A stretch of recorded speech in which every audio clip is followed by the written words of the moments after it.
令和の虎で虎をやっていた青笹社長が心不全で亡くなりました。本当にイルフさん働き手だと思う。そうなの？青笹さん亡くなったのマジで？だって20代でなんか動画キャンプだっけなんかやってた人だよね。マジで？東大だよね。本当だ。29歳で死去。マジで？うわ。働いちゃダメだよ。ただ、心不全だからね。心不全ってね、実した場合も心不全って言われるんですよ。心臓が動いていなかったというのを心不全と呼ぶんですけど、心臓が動かなくなった理由というのは特に書かれないので、実ではなくする場合に心不全という表現をするんですけど、マジか、29歳か。優秀な人なのに。いやー、だからさ、だって20代で東大の医学部で医師免許を持ってるけどビジネスでもやって成功したっていうさ、社会的にはもう超余裕勝ちでしょ。いやだからやっぱメンタルなんか知らんけど、いやだからほんとね、無理しない方がいいっす。なんかほら成功者の人ってさ、超頑張って結果を出そうとするじゃん。もういいんだよ、結果出さなくて。だらだらと楽しく暮らせばいいんじゃないの？なんかね、ビールとか飲んで、日々楽しくソシャゲをやればいいんじゃないですか。僕はエピックのタダでもらったゲームで一日楽しく暮らしていますよ。はい、いやー、多少絡んだことがあるから、やっぱちょっとショックっすね。だってすげえ優秀だし、だってまあ3、40年きちんとすげえ結果を出すタイプの人なんじゃないかなと思ってたんだけどね。だからちょっと僕いじりもしたんですよ。それはなんか優秀な人だからいじっても大丈夫だろうと思ったんですけど。いやーね良くないよね、こういう風潮。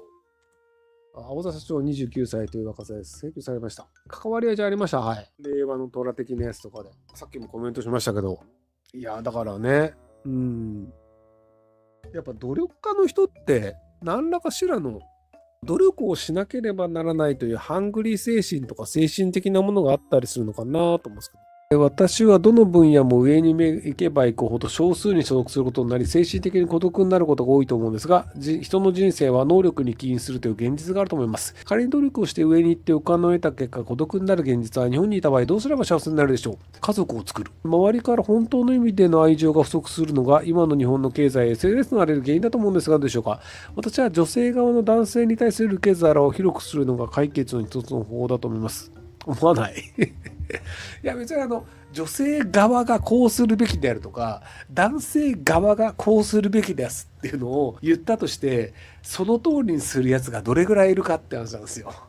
例えばじゃあその女性は一切仕事をせずに子供を育てるべきであるっていう人がいて本当にそうだって言って働かない女性が果たしてどれぐらいいるか。逆にじゃあ男性というのは全ての給料を家に入れてお小遣い月5000円で暮らすべきであるとかっていうのを言ったとしてその通りだって言って全てのお金を家に入れる人がどれぐらいいるかっていうとやっぱりいないじゃないですか。なので社会システムというのはこうするべきであるというべき論で言ってもしょうがないんですよね。でただ上に行けば行くほど孤独であるは僕はこれ結構正しいと思ってて、会社のトップの人って孤独なんですよ。で部長ぐらいだと同じような部長の人というのが同じ悩みを抱えて一緒に飲み会とかできるんですけど、社長になってしまうと自分がトップで愚痴を言う相手はいないんですよね。じゃあお前が何とかすればいいじゃんってことになったりするので、経営者同士って結構傷を舐め合ったりするんですよ。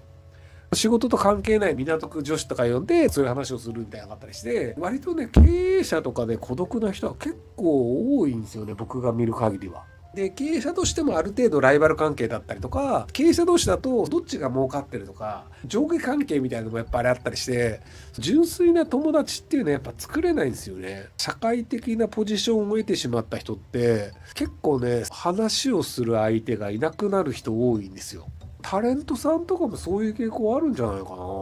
なんかそういう意味でいくと出世して上に行けば行くほどお金も増えて幸せになるだろうっていうふうに思いがちなんですけど、結果として孤独になってしまうというのがあって、なので家族を作るとかっていう方向で全然違うところでコミュニティをなんとか作ろうとするっていうのが人間のやりがちなところなんじゃないかなと思います。はい。まあでもね、社長業の人が結婚すると、性欲が余ってるので不倫して、家族を大事にしようと思っていたのに、大事な家族をこう、バーンって破裂させてしまって、で、結果としてより孤独になるっていう。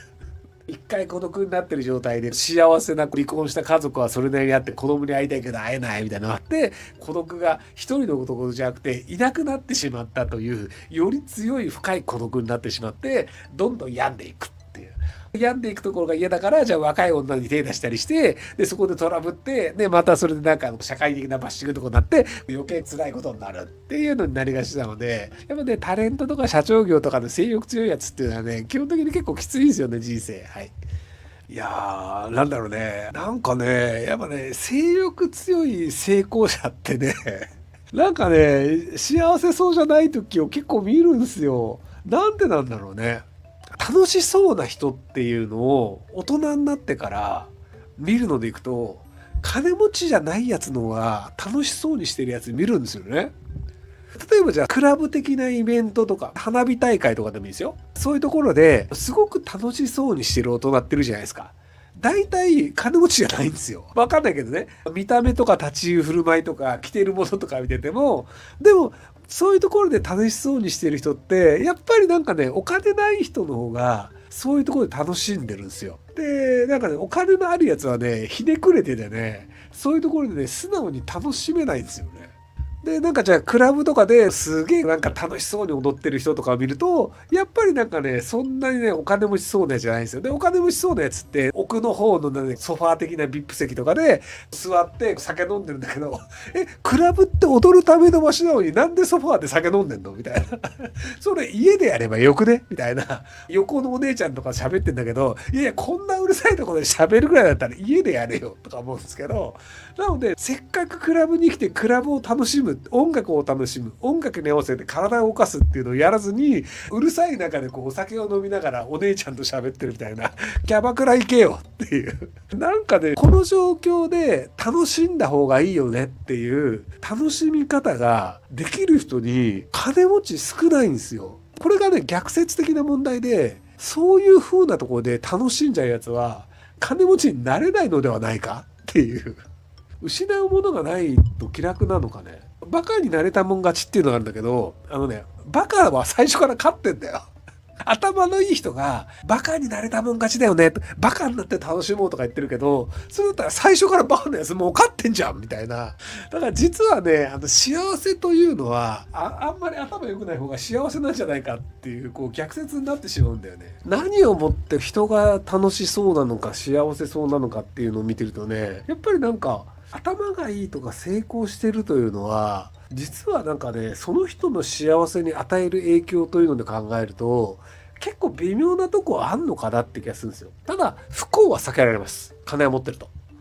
隣に引っ越しおばさんとか住んできたらとっとと引っ越せばいいし、いい車乗りたいとか、事故らないような車になりたいとか、トラブルがあるような臭い場所とかに住みたくないよねとか、嫌なものを避けるというのにおいてお金はすごく重要なんですけど、マイナスをなくすという意味でいくとお金はすごく重要なんですけど、そのプラスである、幸せであるっていうところに行くと、実はね、お金持ちが幸せなのかっていうとね、結構微妙なんですよね。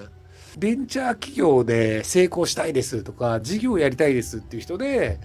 スティーブ・ジョブズに憧れてますとかっていう人結構いるんですけど、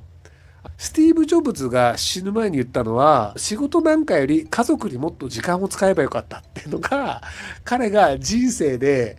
彼もね、世界で一番の金持ちに多分なってると思うんだけど、お金持ちになった憧れる経営者が人生をかけて見つけたのは、家族に時間を使った方が良かったっていう。そうなんだっていうのが分かったので、じゃあ人って家族に時間使った方がいいんだよねってなると、バカは家族に時間使ってるんですよ。頭がいい経営者とか成功者っていうのは家族に時間を使ってなくて、でむしろマイルドヤンキーとかがアルファード買ったぜイエーイみたいなのでショッピングモールでイエーイとかっていうのでファミレス楽しいとかっていうのをやってて、普通にその頭が良くないって言われるお金のない人の方がスティーブ・ジョブズが欲しかったものを手に入れているっていう。お金欲しいよねとかっていうのは全然あると思うんだけど、ただなんか幸せになるためには何が必要なのかっていうところで逆算すると、成功とは何かっていう話になってくるんじゃないかなと思うんですけども、はい。ご視聴ありがとうございます。今回の動画はこちらからの切り抜きになります。